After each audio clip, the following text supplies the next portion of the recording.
அனைவருக்கும் வணக்கங்க. ஆதி பைரவர் மந்த்ரா சேனல் பகுதிக்கு வருகை தரும் அனைத்து நல்லுள்ளங்களையும் பைரவர் ஆசியோடு வரவேற்கின்றோம். நம்ம இன்றைக்கி இந்த பதிவில் பார்க்க இருக்கக்கூடிய ஒரு விஷயம் என்ன அப்படின்னு பார்த்தீங்கன்னாக்க, வருகிற சூரிய கிரகணத்தை பற்றி தான் பார்க்க போகிறோம். அந்த சூரிய கிரகணத்தில் சித்தி செய்யக்கூடிய மந்திர முறையை பற்றி தான் இந்த பதிவில் நம்ம தெளிவாக பார்க்க போகிறோம். நம்ம ஆதி பைரவர் மந்த்ரா சேனல் பகுதியை சப்ஸ்கிரைப் பண்ணாத அன்பர்கள் மறக்காமல் சப்ஸ்கிரைப் பண்ணி வச்சுக்கோங்க. இந்த கிரகணத்தை பொறுத்த வரைக்கும் ரொம்ப அதிசக்தி வாய்ந்த ஒரு கிரகணமாக கருதப்படுவது சூரிய கிரகணம். அப்படிங்கும் பொழுது ஒரு முழுமையான சூரிய கிரகணமாக இப்போ வரக்கூடிய அந்த சூரிய கிரகணம் நிகழவிருக்குது.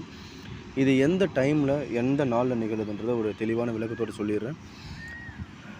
இந்த சூரிய கிரகணமானது 8/4/2024 அதாவது வரக்கூடிய திங்கட்கிழமை, வரும் திங்கட்கிழமை அன்று இந்த கிரகணமானது நிகழ இருக்குது. இது எப்போ நிகழுது அப்படின்னு பார்த்தீங்கன்னா, சரியாக இந்திய நேரப்படி இரவு 9:10 ஸ்டார்ட் ஆகி 1:30 மணி வாக்கில் இந்த கிரகணமானது உங்களுக்கு முடிய இருக்குது.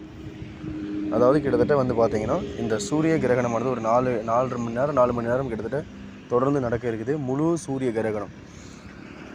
இந்த கிரகணத்தை பொறுத்த வரைக்கும் பெரும்பாலான சொல்லக்கூடியது இந்தியாவில் தெரியாது அப்படிங்கிறதுனால இதை கிரகணமாகவே கருதக்கூடாது அப்படின்னு கிடையாது.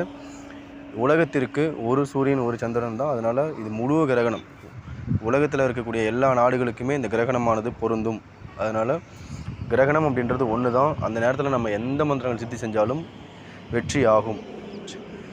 முக்கியமாக கணபதி மந்திரம், சரிங்களா? எல்லா மந்திரங்களும் சொல்லிட முடியாது. கணபதி மந்திரத்தை சித்தி பண்ணாத நபர்கள், இதுவரைக்கும் கணபதி சித்து பண்ணாத நபர்கள் இந்த நேரத்தை கட்டாயமாக பயன்படுத்திக்கலாம். ஏன்னா சூரிய கிரகணம் அப்படின்னு சொல்லும்போது ஒரு ஆண் தெய்வத்தினுடைய அந்த சித்து முறையானதை நம்ம எளிமையாக சித்து பண்ண முடியும்.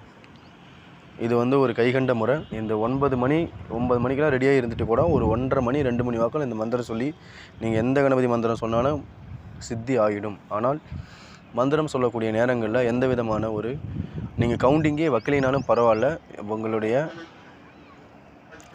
கவனம் முழுக்க மந்திரம் சொல்கிறதுலே இருந்து நீங்கள் அந்த நேரத்தில் மந்திரம் சொல்லி முடிக்கணும். அதாவது கிரகணம் ஆரம்பித்து கிரகணம் முடியும் வரை மந்திரமானதை சொல்லணும். விநாயகர் மந்திரமாக இருந்தால் கிழக்கு முகமாக அமர்ந்து கொள்ள வேண்டும், சரிங்களா? மற்ற தெய்வ தேவதைகளுடைய மந்திரங்கள் சொல்லலாமா அப்படின்னா, கண்டிப்பாக மற்ற தேவதைகளுடைய மந்திரங்கள் அவ்வளோ சீக்கிரம் சித்தி ஆகாது. இதையும் சொல்லிடுறேன். சின்ன மந்திரங்களோ அல்லது கணபதியுடைய மந்திரங்களோ வேறு எதனாவது ஒரு மந்திரங்களோ சித்தி எடுக்கும். மற்ற தேவதைகள் மந்திரம், காளி, அதே போல் வராகி, இந்த மாதிரி தேவதைகள் மந்திரம் சித்தி ஆகுமான்னு கேட்டால் கண்டிப்பாக சித்தி ஆகாது. அந்த எண்ணங்கள் கண்டிப்பாக விட்டுருங்க. ஏன்னா அதெல்லாம் மிகப்பெரிய பூஜைகளெல்லாம் நம்ம கொடுத்து தெய்வத்தை சந்தோஷப்படுத்தி ஆவாகனம் பண்ண மட்டும் தான் சித்தியானது ஆகும். கணபதி மந்திரம் சித்தி செய்வதற்கு உகந்த நேரம். மற்ற சிறு மந்திரங்கள் ஏதேனும் ஒரு ராஜவசிய மந்திரமோ இல்லை ஒரு வசீகர மந்திரமோ இந்த மாதிரி மந்திரங்கள் நம்ம சித்தி பண்ணிக்கலாம். இந்த நேரத்தை கண்டிப்பாக பயன்படுத்திக்கோங்க.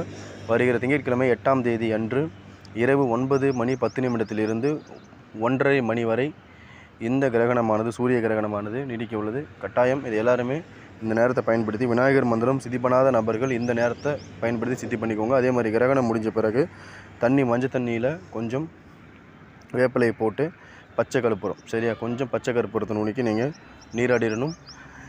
நன்றி, வணக்கம். ஓம் பைரவாய நம.